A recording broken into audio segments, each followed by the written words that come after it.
nitra na fisara hanana fa afate sana fiada nana mandrakizay au amini tani vula mehena andro tsara tuido nare izay o mahafina redrala iandro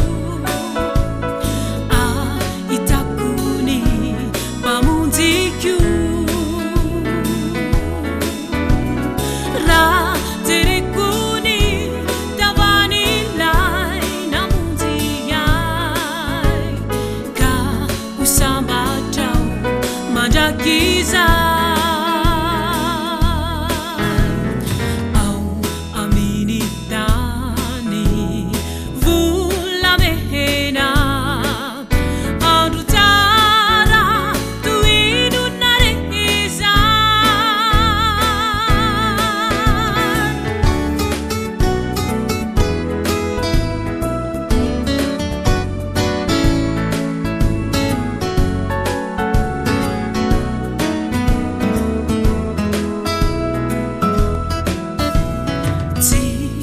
isintu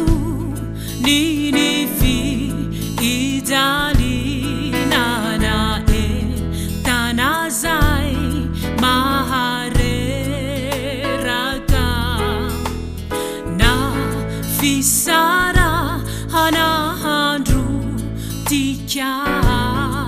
ifiada nana mandrakizay au amini tani vula mehena andro tsara tuido nare izay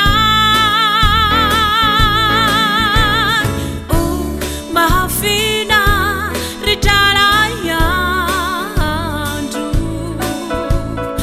a itakuni pamunzikyu ra terekuni tavanilai namunziyai ka usambatrao mandrakizay